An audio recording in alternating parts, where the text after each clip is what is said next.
Experts warn. Folks, there's some experts, and they are not happy. Experts warn gender-neutral language like pregnant people may put mothers at risk. Referring to individuals in this reduced, mechanistic way is commonly perceived as othering and dehumanizing.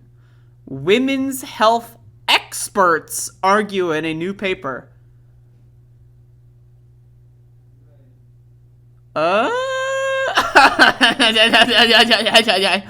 This is like one of those like kind of moments right now where I'm just going to be bringing this one out. This is a classic. Only the really, I hate to say this, but those with the lowest IQ, only. So, okay, but let's hear them out. Let's see what they've got going on. So pregnant people are destroying America. This is also on the Changing America section of the Hill. Like, to them, this is like the giant like culture war section that they've got. We're changing America. All right, let's read. All right. Replacing words like women with more gender-neutral language like birth giver or pregnant people in research could have serious implications for women's health. Okay, first of all, woman and pregnant person are not the same. Right? Like, that, like, are all women pregnant all the time? Like, is that the argument here? All women are pregnant all the time. Okay, that's birth giver. Like, what is that? Like, I've never heard the term birth giver. I'm going to be honest. So, pregnant person, right? You know what that is in reference to? You know what that is an update to the language? A pregnant woman. Not a woman. Like, not woman. A pregnant woman. Like, but anyway. And research could have serious implications for women's health, medical experts argue. Again, notice that there's no names here yet. There's no names. So, okay, in the title, like, okay, let's go back up. Experts, right? And then women's health experts. So no, I don't even know how to do that. Okay. So you got experts, women's health experts, right? Then you've got medical experts. So there's experts, and in the expert category, there's women's health experts and medical experts. As governments and institutions move to make resources more gender inclusive, 10 women's health experts, now we're back to women's health, from the US, Europe, and Asia say removing references to sex of mothers could have damaging knock-on effects for women, according to an advanced copy of a paper set to be published this week, obtained by Changing America. That's like the fucking Hills bullshit ass, like, anyway. De-sexing the language of female reproduction has been done with a view to be sensitive to individuals' need and beneficial, kind, and inclusive. The authors, by the way, the authors, still no names yet. Like, does anyone want to place a bet? Are there names here? Does anyone want to place a bet if there's names here? Well, I wonder why these people are so afraid of putting their names on this paper. But okay. Yes, the kindness has delivered unintended consequences that have serious implications for women and children. So again, there's authors, there's experts, and then there's serious implications. What are the implications? Oh, they might be serious apparently, but oh. Those consequences include dehumanizing mothers. What? Okay, what is more dehumanizing? Saying that women are birth givers and pregnant people, or calling them people? You have person and pregnant person. How is it? Person is literally in the word. How is it dehumanizing? It's not like pregnant whore, pregnant fucking slut. That's not the language being used. It's pregnant person. What the fuck? Like what? Commonly, okay. Dehumanizing mothers, the authors argue. Again, the authors are arguing it. Which authors? Oh, because alternative gender inclusive terms typically involve body parts or physiological processes like lactating parents in the place of breastfeeding. How is lactating parents more dehumanizing than breastfeeding? And also, gender inclusive terms typically involve body parts. So, okay, what part? Like, okay, so the gender inclusive language is the one that features the body parts, right? That's what's being argued here. So gender inclusive means like the updated language, right? Involve body parts. So what involves more body parts? The term lactating parent, which involves 0 body parts, or breastfeeding, which again, those aren't even synonyms. Like lactating parents in place of breastfeeding, that's not those. This is like these people literally don't speak English.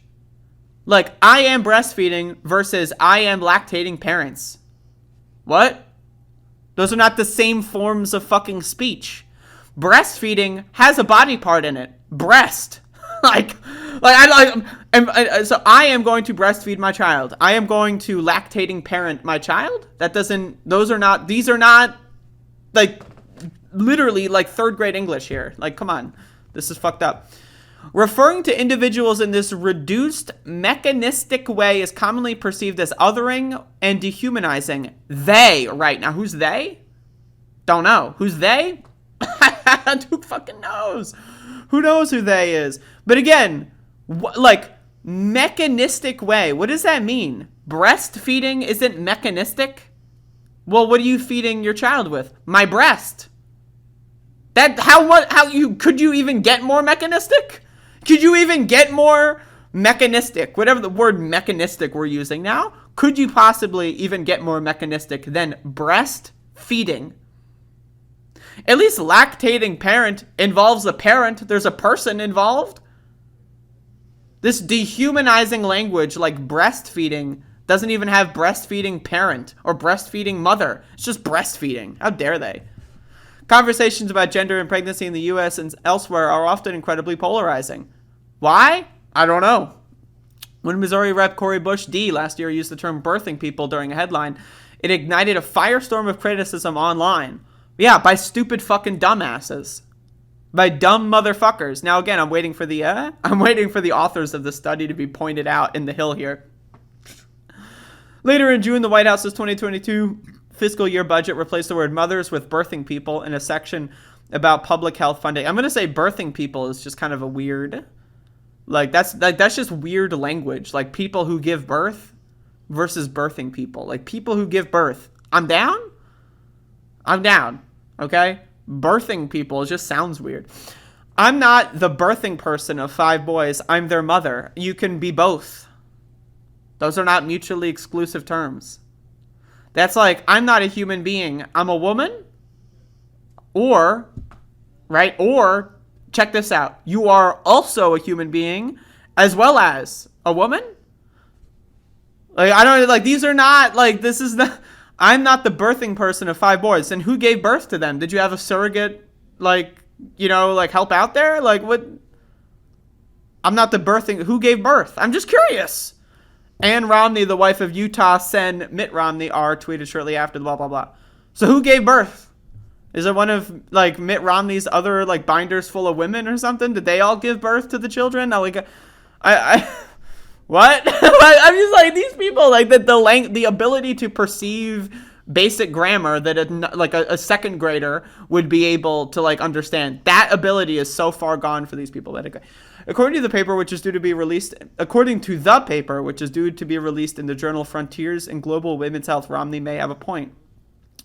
Okay, so now the serious harm or whatever. Let's find out. Okay, we're going to get to the nitty gritty. There's serious harm. Let's find out. Using gender-inclusive language in medical research and literature can reduce the visibility of women. Their eyesight? What does that mean? Okay. The authors argue in terms like parents or families as replacements for mothers can wrongly refer to fathers and other family members, effectively diminishing and invisibilizing women.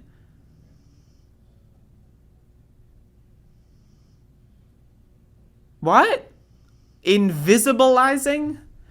It's just I'm sorry, but these people, women have unique experiences, needs, and rights in relation to pregnancy, birth, and breastfeeding that are not shared with others, the authors write. The authors. It cannot be assumed that a woman's interests will align with those of her husband or partner. No one assumes that. No one assumes that. But again, to say that women are the only people in the history of the world who give birth, that's just not true. That's just not true. That's factually incorrect. Right? Now, again, if you want to say women account for a majority of, if you want to say women account for a significant percentage of, or women, like, you know, whatever, that's fine. But to say that only women, that's just not true at this point in time. It's just not true. I'm sorry. I don't know what to tell you. It cannot be assumed that, and also, again, like, okay, think about it this way. The author's right. It cannot be assumed that a woman's interests will align with those of her husband or partner. So this is what the authors wrote. The authors who are against gender-neutral language just said husband or partner. What is a partner? Like a partner in crime? Are we going out robbing banks?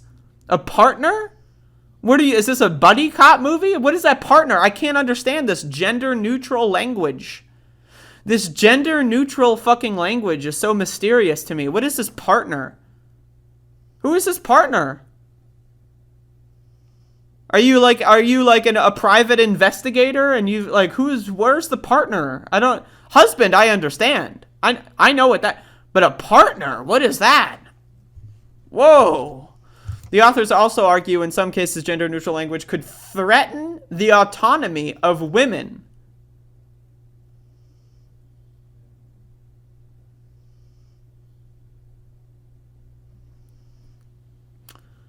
What? Like, I'm just like, okay, so gender-neutral language could threaten the autonomy of women. Okay, so someone says the word partner. Okay, so whenever someone says partner, you know what happens, right? I just go like, bang, and I become like a robot. My autonomy has been destroyed.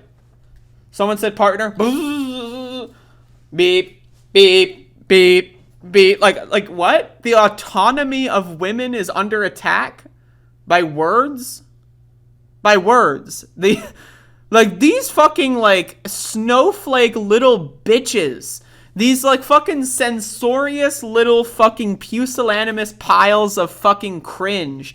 Okay? I'm sorry, but words on a screen are threatening the autonomy of women? What? What? And text referring to birthing families may suggest that other family members have rights regarding a woman's decision during and after birth. What? May suggest. What does that mean, may suggest? Like, again, all this vague language. You know, like, they're upset about language that they see as vague, and yet they use the word partner. They use things like serious implications. What are the serious implications? We don't know. They use terms like may suggest. It's almost like it's not about vague language. It's about not using language that I don't, this really just boils down to transphobia. Let's be honest here. We all know what this is. But like the idea, like, if you're against vague language, but you're going to use the word partner, or you're going to use the term serious implications, or you're going to obscure people's identities behind the authors or experts or medical experts, or, this is like Dr. like Malone, that weird Joe Rogan guy, being called a medical expert. Remember when Joe Rogan did that weird Instagram video where he apologized for having like that Malone guy on, but then he referred to him as like, the like co-author of mRNA and he's a medical expert or whatever. That's the same shit that's going on here. It's just like, it's the vague, tumbling. It's like money laundering, but in language form, right? You launder people's reputations through a bunch of vague terms that eventually just turn into fucking goop. In the context of medical research, sex-based language is critical due to sex-based oppression. Okay, we finally have a person here. Jenny Gamble, a professor of midwifery with Coventry University and one of the paper's co-authors, told the Sydney Morning Herald. Okay, so in the context of medical research, sex-based language is critical due to sex-based oppression. So sex-based language isn't critical because, I don't know, the sexes are different or people's bodies are different. No. That's not where sex-based language is critical. It's critical because of sex-based oppression. It's not like, you know, different people have different organs, right? No, it's not that at all. It's just the oppression. So that cuts against the entire point of all of this so far. Confusing the idea of gender identity and the reality of sex risks adverse health consequences. Again, the term risk and also reality of sex. I'll show you the reality of sex, motherfucker, for 3 easy payments of $29.99. Sex, a reproductive category, gender, a societal role, and gender identity, an inner sense of self, are not synonymous but are being treated as if they are. Who is treating any of the... If, like, these words are all very similar, but they are not identical for the reason that they're different words. Gamble and her co-authors write that in many cases, the use of gendered rather than sexed language is important to reinforce inclusivity and respect. Moving forward, a possible solution could be to develop a separate set of de-sexed materials for transgender and non-binary people who do not identify as women. That's it? Okay. Wait, there's no point. Like, that's it. That's the end of the story. There's no... So the only thing we get out of this is that Jenny Gamble and her cringe crew have some serious concerns about gender-neutral language that may pose risks. That's the article? There's no, like, there's no actual study. There's no, like, one actual report of, like, a woman being misgendered in, like, the hospital and then, like, dying or something. There's no actual, like, it's just that there may possibly, at some point, maybe, we don't really know, but it's possible we can imagine a scenario in our heads that this could theoretically, possibly, I don't know, but maybe if the sun were in someone's eyes and they were, like, a little tired, you know, maybe they could possibly have a negative, you know, a health effect for someone, maybe a little. This is like, you know, like, this is like edging in article form, right? Like, you edge the entire way through, right? And then, like, and then that's it. Then you're done. All right. Great. Maxie the dog. Max. He's making dog noises. Anyway, changing America, folks.